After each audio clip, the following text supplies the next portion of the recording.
So Paramount have dropped episode 7 of Star Trek Strange New Worlds early.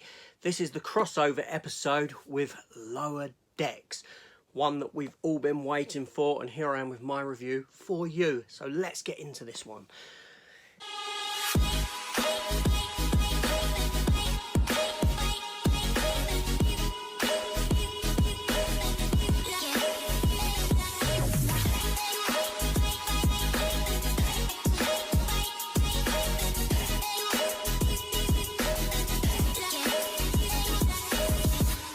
So welcome back to the channel, everyone. Welcome to this here review for episode 7, Those Old Scientists. Now, before I begin, there will be spoilers in this review. I can't discuss this episode without getting into spoilers.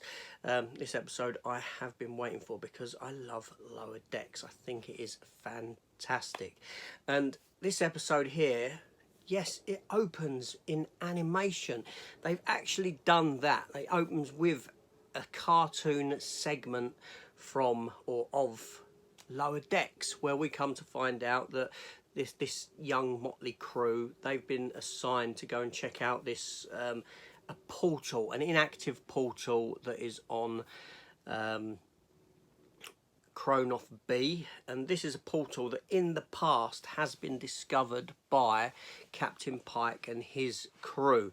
Only Tandy says that it was discovered by Orions and all this sort of thing. So like I said, it is inactive, so they go down to this portal, and lo and behold, they manage to activate it, and Boimler gets sent through, and he's thrown at the feet of number one, Spock, and he has transported himself to the past, to the Strange New Worlds universe. So they take him on board the ship, and they've got to try and work to bring him back.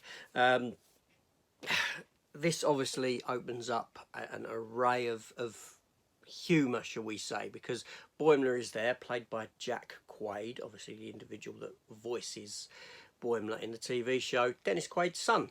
And while they're there, you know, he's got to try and not gush over the characters that he's seeing, these individuals that to him are historically significant, but we all know that Boimler is a fanboy and all this sort of a thing. So he's like dropping little subtle hints about the future accidentally and all this sort of thing while trying to shut up, and he's geeking out over the stuff on board the ship and all this sort of a thing. He's geeking out over Captain Pike himself, and he actually lets it drop that it's Pike's birthday, that in the future Pike's birthday is celebrated. It's a national holiday, so to speak. And also at the same time, Spock going through a journey of his own, embracing a bit of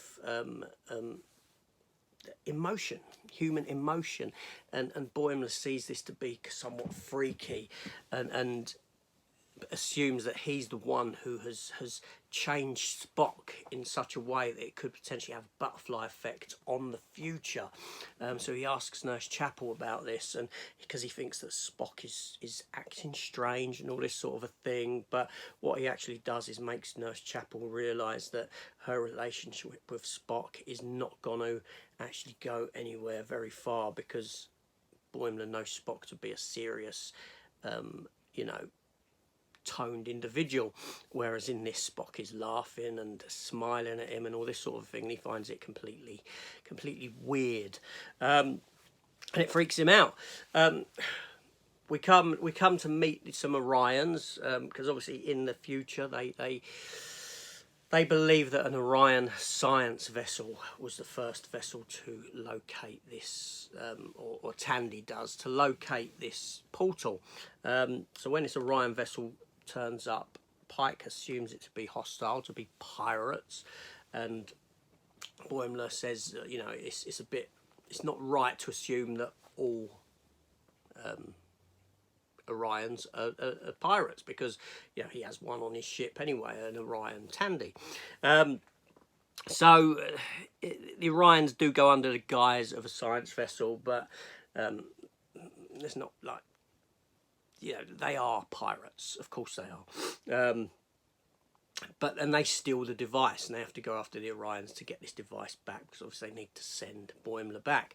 When they do get it back, they go to send him back, only for the portal to open again, and this time throw through Mariner Beckett.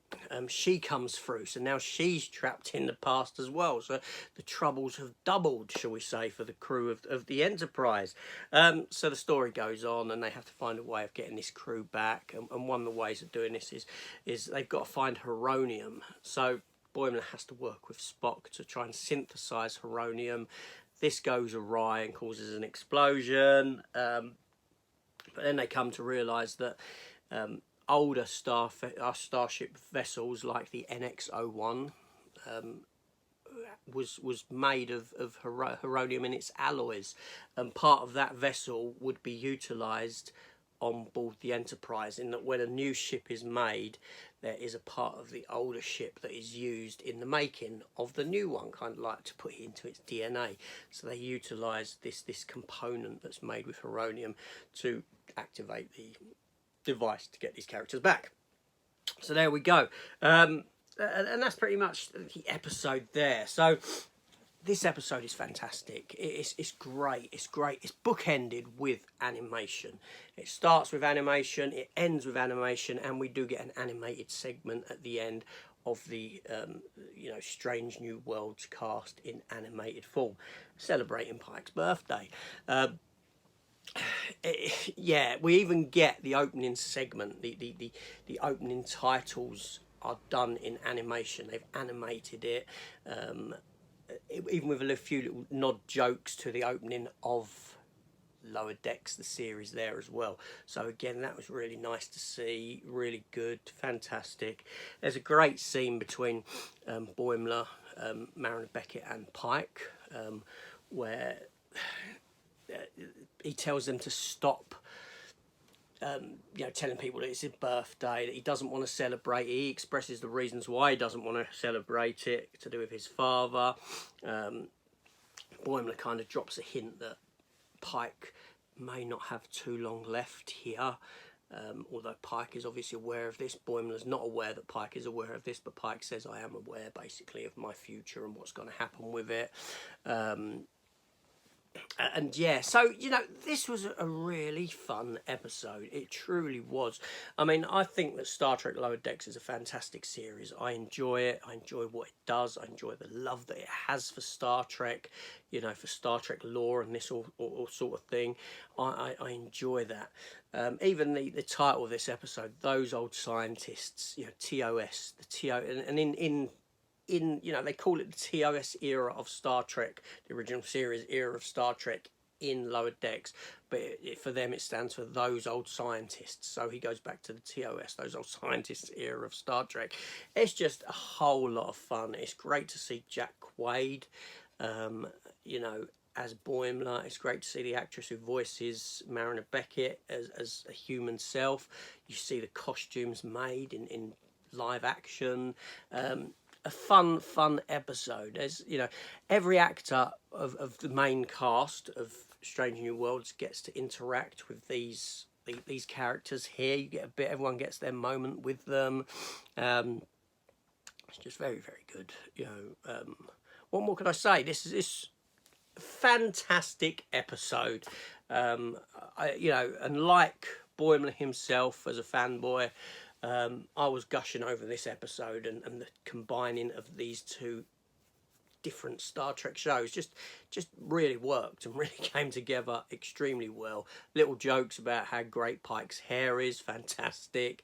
I mean, look, he has got fantastic hair. I'm jealous here. But yeah, just spot on. More like that, please, Star Trek. Really good. Really, really good. So there we go. Let me know your thoughts down below in the comment section. Don't forget to hit the subscribe button and come and join the channel where we can talk Star Trek, among other film and TV stuff. See you there. Take care and goodbye.